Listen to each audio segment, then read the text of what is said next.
Naante obboleettiin Sa'iidoo jaarsa ishii wajjin dhuftee jechuudha. Jaarsi ishii maayidha seetanii galas godhee haasa'a. Uqatiidhaan haasa'a isiniin jechuu barbaadeen beekumsaan haasa'a.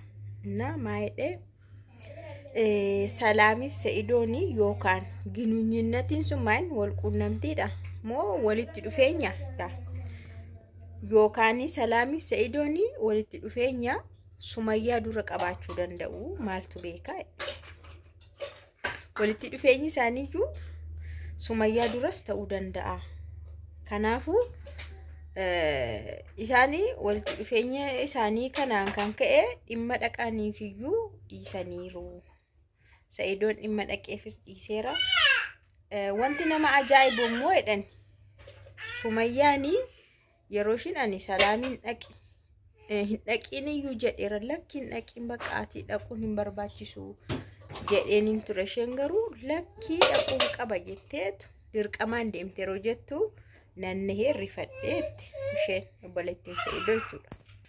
Jarmanirraa reefuuf nagaa laayikii godhame weelkaam jedhan laayik gochuu weelkaam jechuudha. Baga nagaan uftee jechuun laayikiidha. Okay? Nagaa waaqayyo hunduma keessaniif haa baay'atu.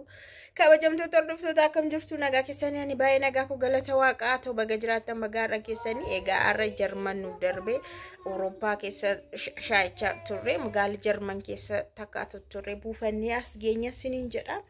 Egaa waan mudate Jarman keessatti sinitti muufii dhaggeeffadhaan sinii jira. Obboleettiin Sa'iidoo balaa buuste.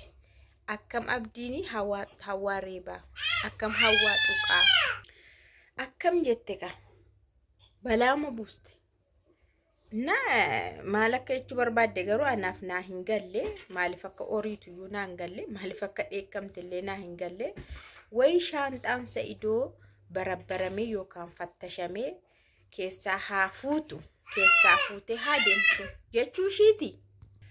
Na bakka tokkotti immoo maal jedhanii abdiini diqaalaa kooyyuu fuutee deemta jedheeni duraan isaa walitti dhufeenya qabu moo akkamidha jedhan jechuudha. Akkas jedhanii haasa'u. Garuu maayidha abdiini ati jedheen mana koo dhuftee otoon si gudee deeyyuu eenyuun na gaafataa jedheeran viidiyoo sana keessatti jechuudha. Mana koo dhufte waan ta'eef mana koo keessatti kana jechuun isaa waa baffedhe sirriitti hundalagee situ mana koo dhufee kan mana koo dhufteerra meeshaa gadi guurtee sakattaata EC eenyusii eeyyameedhe waa na har'a garuu seera qabeessaan kanaase jaarsa shiti eenyudhanni maal jedhama Sa'iidoodha maal jedhama obboleessi jaarsi obboleettii Sa'iidoodha maal jedhama soddaadha. Soddaan Sa'iidoo jechuudha. Hinqicci dubbata. Irra diddiibdeen darbiinni jedhe. Amma hiriyoonni mucaa kana maanni? La afaan na qabsiruma keessa deemu. Beesima. Bakka na dhiise bakka hiiqar. Na ijoollee godhatan sinii gala. Wanti kun yeroo ijoollee godhatan sinii gala. Warri ijoollee qabdan immoo beektu. Ijoolleen yeroo haati nyaata nyaattu yeroo haati waan ta'e godhuu kaatu bakka hinuma kaa'achuudha. Amma zim jedhee ta'a dhugaa waaqas lafa taa'ee haasaayyuutti. Kaameraa akkanuma ni qabee arginaan itti jalqabe. Innaa waanan haasa'u keessaayyuu na baaseetti jira jechuudha. Mucaan kun maal haasa'a akkan tureyyuu hin beeku. Baay'ee obboleettii Sa'iidoo haasa'an ture. Obboleettiin Sa'iidoo zarraaf jetteetti akkamitti reeba jetteetti waa'ee Sumayyaan immoo Sumayyaan galgala maal jette ani Salaamiin dhaqi hin jenne Salaamii dirqamaan deemuu malee jetteetu diddee deemtee sasheen jette irratti baay'ee shakkii guddaa isaanitti uumeetu dhugumatti wanti ta'e jira. Sa'iidoof Salaam gidduu wanti tokko jira. Waan isaan qabatanii jiran wayi jiradha ajandaa wayi jira yookaan immoo walitti dhufeenyi Salaamiif Sa'iidoo gidduu jiru kan Sumayyaa duraas ta'uu danda'a. Wanti kun waa malee miti kan akkasti jabeessanii wal qabanii jette Salaamiin niqii Sumayyaadhaan dammaqi jette jette jennaani jaarsi shimaayidhaani sumayyaa qofaa miti kan dammaquu qabu as gidduudhaallee hiriyoonni minaamini warri keessa seenanii dubbii fataffatan keessaa yaa'uu qabu jedhe gidduudhaan yaa'anii atillee wal qunnamsiisuu dandeessaa jara lamaanii amma dubbiin jiru maali dhadhee jarri lamaantu wal argachuu dadhabe nama gidduu isaanii yaa'aa jedhe keesseenanii faffatoo dhuguma dabar achiinis jiru asiinis keessa jiru dhimma isaanii keessa nama baay'ee keessa harka naqatee jira salaam kee jirti hawwaan keessa jirti karaa Sa'idoos jijjiru warri haasa'anii kanaafu hundi kun keessaa yaa'ee jarri wal quunnamanii jarri lamaan akka wal faana haasa'anii yeroo sana baay'ee araaramu jedhe jaarsi ishii dhuguma jedhe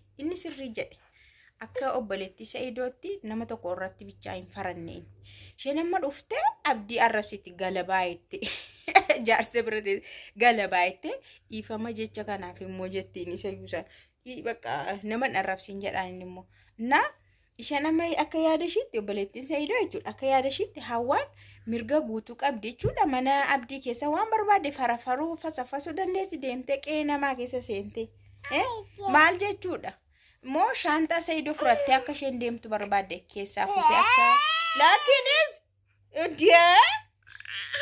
laki oduun odeesse laki innis ana faana odeessedha isinis ana faana odeessi jettu yeroo sana bartuundi keessanuu jechuudha